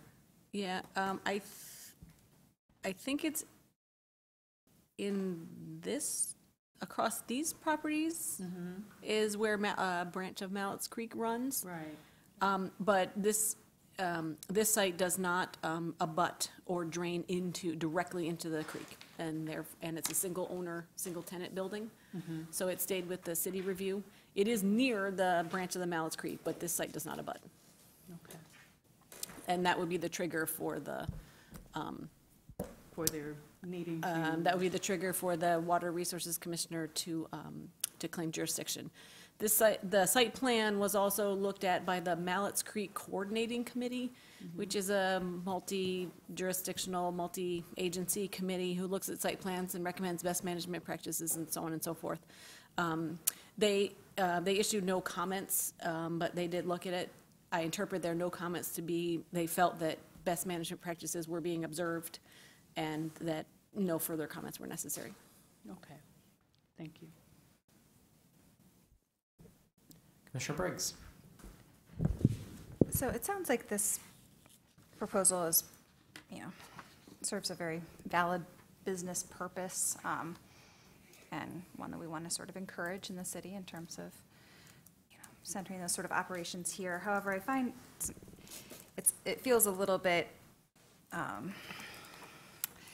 like this is, we're adding more than we want in terms of parking spaces, we're getting less bio retention than we want, and there's no sort of offset in any sort of other area to compensate for this space getting a little less green. And that's concerning to me. And so I think we've been trying to touch on different opportunities. Could there be, you know, and the only thing that I've sort of makes sense to me is that, you know, putting something like an EV charging station in on the other side of the parking lot for employees, or at least one, that's something that would really encourage, something we're trying to encourage in that area. It's part of the sustainability plan. It's something that's part of that area plan out that way, sort of talks about increasing sustainability in that area. And so I know that there's demand, especially amongst folks who like cars, to drive electric vehicles. So I would be surprised if that's not something that that is of interest to some of your employees, though I may be projecting. But I would be curious to hear a little bit more from the petitioner as to, I know this is not an area that you weren't planning on touching that part of the parking lot, so I get it. You're just trying to deal with the business side, but. Just to clarify, we have less than a dozen employees at this facility, Okay. so it's a very small facility. Currently, no one has a car, which would be a plug-in vehicle. We also, again, as I said, we're focusing mainly on the vehicle storage aspect at this time. So that's something that I know Honda sites in general are considering. I can't speak at all to that for this particular site. But as you know, Honda is a proponent of electrified vehicles, and that's something that we are working on developing and certifying at this facility. So we believe in promoting this type of vehicle. So you have a dozen employees that are there, or does that include your contract employees as well? Right now we have, I believe, 7 full-time employees and 2 contract employees, and we also have open headcount to hire a couple more. That will bring our total of Honda associates and contract up to about 12. Okay, thank you for that clarification. Further discussion? Commissioner Sabay. I would say that the preservation of the mature trees on the north end of the site for the deferred parking is a pro. That does offset instead of relocating it. But there are some small trees that are being demolished for the additional paving, so there's something to look at there. I'm looking at the fire access door, and then it looks like stormwater actually turns around the corner there, but if there is possibility for more landscaping towards the street edge, it might be something to request, to even replace some of the smaller vegetation that's being removed for the plan. So while I do respect that the mature trees are being preserved, that there might be some slices for small landscaping in the corner. So I do support kind of that discussion if there's a place to look for it. And I think if you've got answers to that, we can talk. Yeah. Let's talk about that first. And then I just had a question for. Okay. There are approximately 4 trees that are being removed. There's 3 pine trees. 2 of those are being relocated. Okay. And then at the end of the parking lot, we are planting an additional tree. So there's only a net loss of 1 tree. Okay. Have you looked at the front space? I know it, at least looking at the site plan, it does look like that the catch basins are on both perimeters of the building. Do you know if there is any area for plantable landscape at the front to give some more buffer to the fencing? Well, again, the detention structure extends beyond the fence towards the street. And then we do have the manifold piping, et cetera, that's in that area. So right directly in front of the fence, there's really very limited opportunities, if any, to plant anything, again, because of the type of structure that we're talking. Basically, we can get grass to grow on it, and that's about it. Yeah, I'm looking further out towards the sidewalk, towards the right-of-way. If we actually like put it towards the street edge instead of at the building face. Actually, you'll find that the sidewalk Goes is all the over way the to the top of extent. the detention. Okay. So the only place that we have available is where the mature trees are right now. Okay.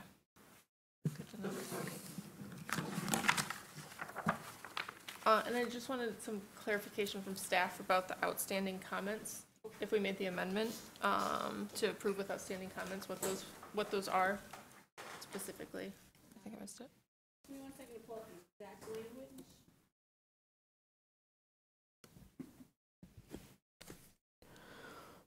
While you're pulling that up, what I was thinking is adding just something to the motion that states, subject to engineering approval, engineering department approval. Something very simple.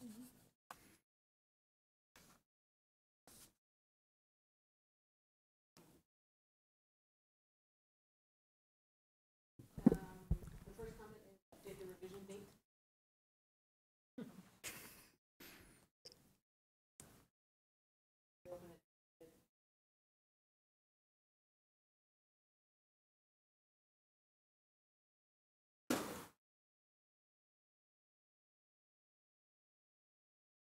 Provide sidewalk grades for connection of the existing sidewalk and the proposed sidewalk. Note the connection must be ADA compliant, including proper turning space. So it was a updated revision date and label the grades, elevation of the sidewalks.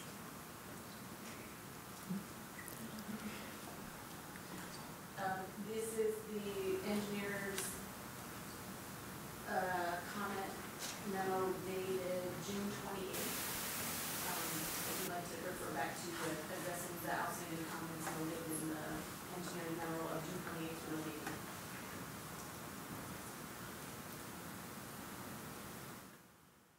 2018. Okay. Does anyone want to make the motion to amend the motion?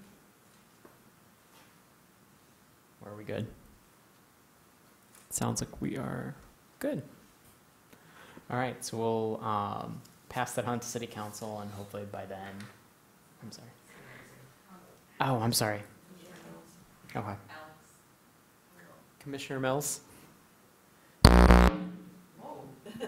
Since the buck stops with us, I think it makes sense to add that in. So I would propose that we amend the motion to just tack on to the end of it, contingent upon addressing all outstanding issues from staff.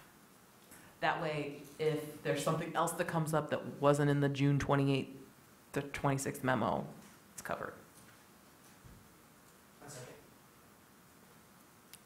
Great. Seconded by Commissioner Ackerman. Any discussion on the amendment? All those in favor of the amendment, please say aye. Aye. Oppose? We're back to the main motion. Any further discussion? Great. All those in favor, please say aye. Aye. Oppose? It's approved. All right. Thank you. Moving on to 11G, amendments to Chapter 55, Unified Development Code, Consolidated Zoning Ordinances, and other land use ordinances. Is this Ms. Dilio? My microphone was off. I don't know how long, so I apologize to Kristen, who will type up these minutes. Thank you. I am happy to say I'm amending the Unified Development Code after it's only 23 hours old. These are proposed amendments to the Unified Development Code regarding temporary outdoor activities, such as temporary outdoor activities, short-term car storage, and medium-term car storage as new uses, provide use-specific standards for each, and allow the uses in the P district. The amendments were proposed as an alternative to rezoning a portion of a large parcel at the Briarwood Mall from P Parking District to C2B, to simply allow outdoor events in the parking lot. We worked with the petitioner and the Ordinance Revisions Committee, and amending the ordinance was ultimately a better option than to rezoning those two pieces, just to allow these types of temporary outdoor uses. Let's see. Proposed amendments are to add 3 of these new uses and their definitions. The new uses are temporary outdoor activity, being activities and events that traditionally occur in large parking lots that are open to the public for temporary shopping, amusement, entertainment, and recreation. The staff report and the proposed definition actually include some examples. They are not in the slide, but they are including, but not limited to, specialty products and seasonal and plant decoration sales, farmers markets, carnivals with games, rides, and play structures, concerts and live performance, not liver performances, starting and finishing lines of races, concession and souvenir stands, and car and recreational vehicle shows. Second new definition is short-term car storage. That's parking of personal, privately owned vehicles in parking lots for up to 14 days. That's typically associated with car sharing services or park and ride shuttles. Medium-term car storage would be parking of excess inventory of new, used, or recalled vehicles owned by a licensed dealership for a specified period of time. It does not include storage of damaged vehicles, vehicles requiring repair or display vehicles for customers, or retail sales of vehicles. We are proposing some use-specific standards for each. The temporary outdoor activity will be permitted if you have 87,120 square feet, that's 2 acres, of vehicular use area within the P district on an approved site plan, if you have a conflicting land use buffer, and the temporary outdoor activities would be a permitted use when up to 8 days per occurrence and no more than 16 days in any calendar year per activity, meaning a carnival could come in for 6 days and receive a zoning compliance permit. A second carnival may come in for 6, 8 days, so forth, with a zoning compliance permit. The third carnival, or if that carnival wanted to go for 10 days, that would then need, next line down, a special exception use permit. Then the use-specific standards for short-term car storage would again be the 2 acres of vehicular use area within the P district and a conflicting land use buffer. The medium-term car storage would be a special exception use. Prerequisites are 2 acres of vehicular use area, conflicting land use buffer, and the special exception use, similar to the medical marijuana provisions, although we don't have many separate approval criteria. But that special exception use approval should set the area where the storage would be, the number of cars that can be stored, and the duration or maximum time length. There is no outside maximum, but that would be established on the case-by-case basis. The permitted uses, a excerpt from the use table looks like this. The short-term parking would be permitted, subject to the use-specific standards. Medium-term parking would be a special exception use, and the temporary outdoor activity is a P or an E, meaning permitted or special exception. Here are all of the areas in the city that are zoned P. It's small, and here is a more detailed. The resolution looks a lot better before you go to PDF. These are the detailed areas. These 2 in green are the only parking zones in the city that have more than 2 acres in their district. A little orientation, here is a strip of parking at the Maple Village Shopping Center. This strip here, and I have a detail in the staff report, this is along Federal Boulevard. This strip here is behind the old Naylor Auto that's on West Stadium. West Stadium. Here's the Briarwood Mall. This in purple here, on the zoning ordinance, it shows up as a 5-acre parking district, and where the offset is, that is Eisenhower Boulevard. This is an error in the zoning map that we've discovered through this process. The north side is zoned parking. The south side, I believe, should be zoned office. It was part of a site plan. I think the error occurred when the rezoning on the north side took place, so we are working to get that corrected. The Briarwood Mall is, as I said, is the one of the 2 zones that has more than 2 acres in it. It has 54 acres of land zoned parking. It's all the gray here, and this consists of 5 parcels, first parcel, second, third, This parcel does not have more than 2 acres of vehicular use area. This parcel does, as well as this parcel. So these would be the 5 parcels in the entire city that are eligible to host these, that meet the criteria. They have more than 2 acres of vehicular use area on an approved site plan. And it's not the entire site that's zoned for has 2 acres. It's the part in the P district.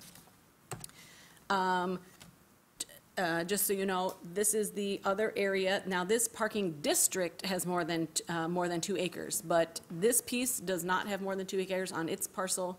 Neither does this one, this one. This is just short at about 1 acre, too small, and this one is too small again. The right-of-way here is zone parking. It is what it is. Staff are, I think I've covered everything. I'm happy to answer any follow-up questions. This came up with, as I mentioned, with the Briarwood rezoning of the Briarwood. Our zoning map, as you can see, already reflects the rezoning of this portion. This is zone C2B. The request was to zone this piece 4 here and this piece 3, but the alternative would be these text amendments. And we are recommending approval. Again, I can answer any additional questions. Oh, I should final mention, we also discussed this at a planning commission working session and with the ordinance revisions committee. Thank you. I will now open the public hearing on this. Is there anyone in the audience who wishes to address the planning commission on this? Seeing no one jumping to the podium, I will close the public hearing and read the motion. The Ann Arbor City Planning Commission hereby recommends that the mayor and city council approve the amendments to Chapter 55 to create temporary outdoor activity, short-term car storage, and medium-term car storage as new uses, provide use-specific standards for each, and allow the uses in the P parking district. Moved by Commissioner Mills, seconded by Commissioner Woods. Discussion. Commissioner Mills. I just wanted to compliment staff. I thought that this was a really creative solution to achieve the goals, but not create weird islands or unintended consequences. I really appreciated the process that we went through. I think it evolved nicely, and we have discretion over the things that we want discretion over and the things that we generally found non-controversial. I think it's showing up as this is just a permitted use that staff can deal with. So thank you. I thought this went really well, and I am happy to support the motion. Commissioner Ackerman. I want to congratulate staff on the first amendment to the Unified Development Code. Does it feel good, Ms. DeLeo? No, it's not even published yet. Yeah. It'll be the 4th. Oh, okay, well. Oh, because we approved special exemption uses? All right. Sure, steal my thunder. City council stole your thunder.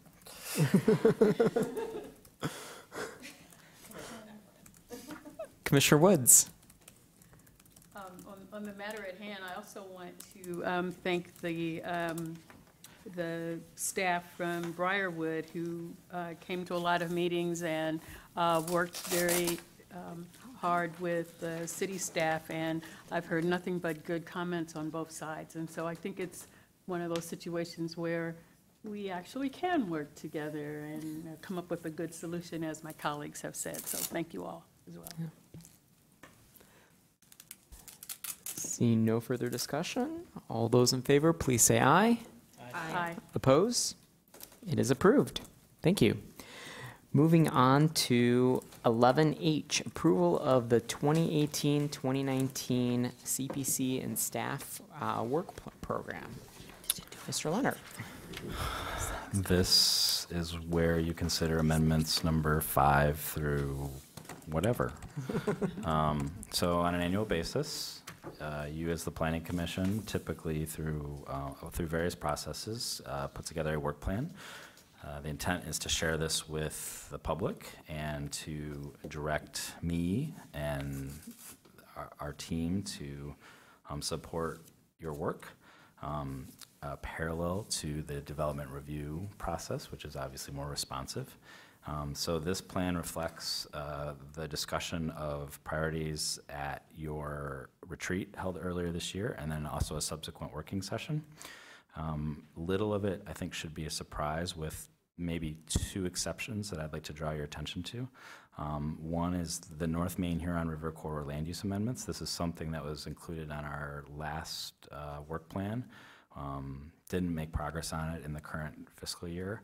This year, more specifically, we talked about master planning, prioritization, and implementation as an important strategy. I think the potential for that North Main Huron River Corridor could be a component to that. So my recommendation is just to keep it on there as a placeholder with your sort of deference that I think it could be clearly rolled up into that second line from a master planning process perspective.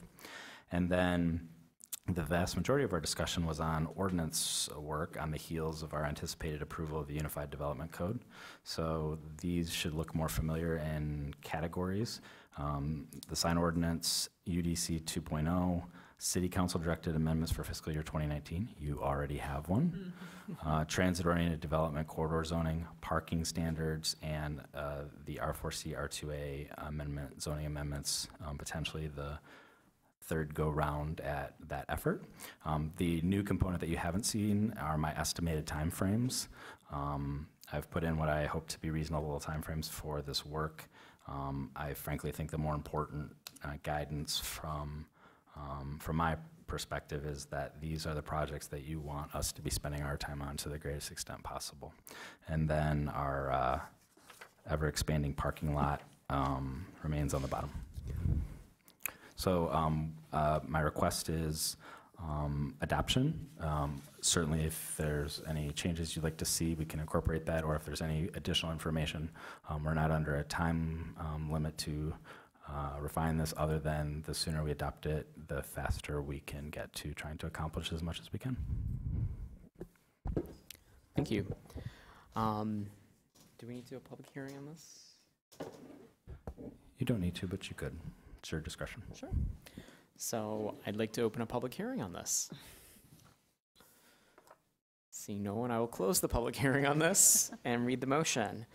The Ann Arbor City Planning Commission hereby adopts the City Planning Commission 2018-2019 work program. Do I have a motion? Commissioner Sauvé, sorry, and seconded by Commissioner Weatherby. Discussion. Commissioner Briggs. So this looks great. And I know you said you didn't necessarily need feedback on time frame, but the only one that strikes me as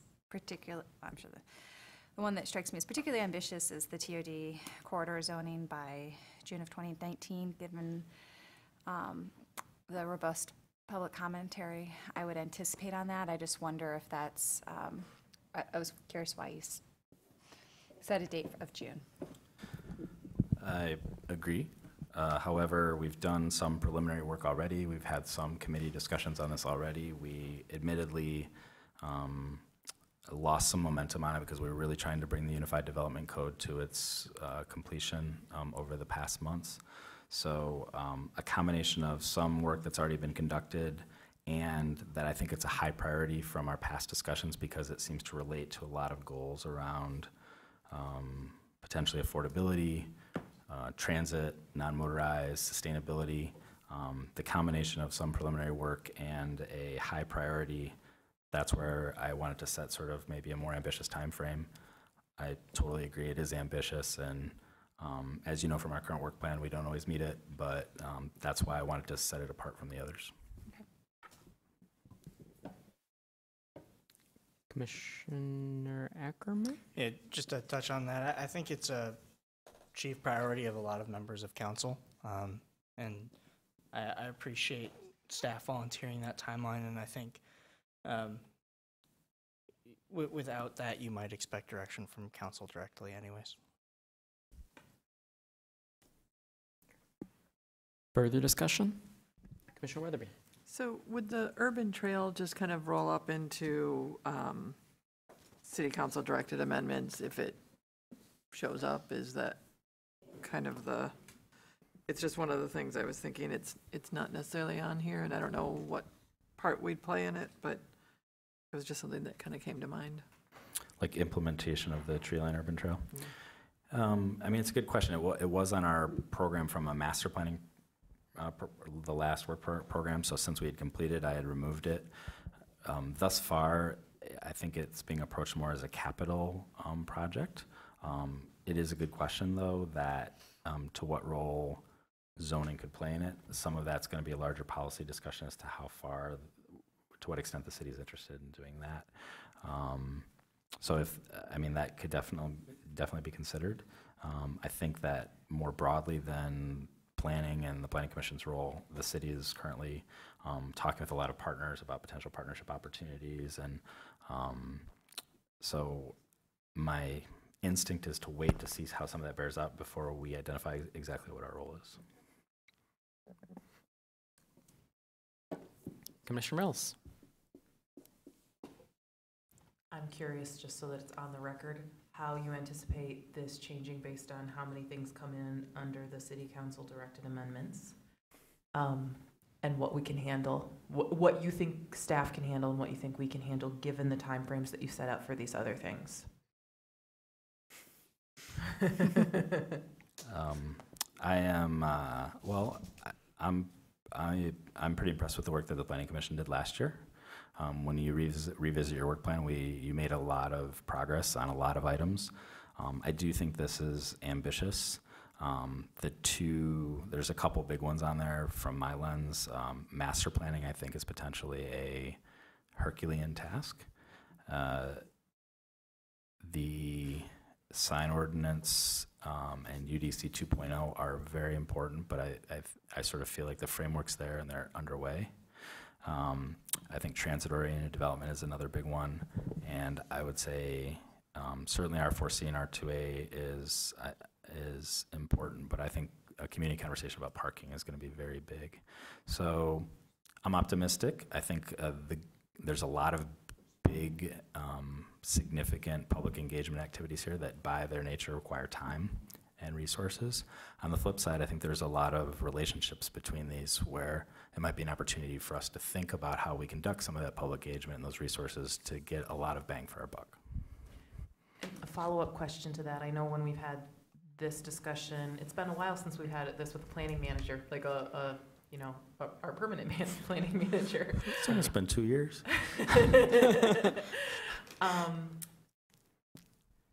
How, if there are resources allocated towards this, and if you're envisioning expanding staff or asking for that, or expanding the role of consultants, like what can we expect on this? Yeah, that's a good question. For example, the question was posed with the design guidelines as that was being proffered, and I don't have a great answer because it's very early in that process, but we are starting to, or at least I am starting to be at least conversant about this might require some additional resources in the future. Certainly when I look at master planning, the city has really fortunately set aside sort of a pool of resources for planning activities across the city. On the same token, there's a lot of competing needs for that. Transportation planning, land use planning, there could be other planning efforts as well. And it's a really generous but limited amount. And it's for a roughly 2-year period. So I think there will have to be some community conversations, both with the Planning Commission staff and ultimately City Council, as to when we're looking at one of these activities. I think we're probably have to face some decisions that our menu is, we can do this in the nature of A, B, or C. A is going to be a really resource consultant intensive. As we drop down to B or C, we can still accomplish some things, but as we have to do it more in-house, we have to balance it more effectively with our development review responsibilities as well, and we might not be able to be as robust as we want. But to Commissioner Ackerman's, to jump off of what he's saying, I think that the interest in these activities is not only at this table, it's also among council. So I think council is really, I sense that they're really waiting to hear some of these ideas to understand what those resource needs might be, to see what's possible. Further discussion? All those in favor, please say aye. Aye. Oppose? It is approved.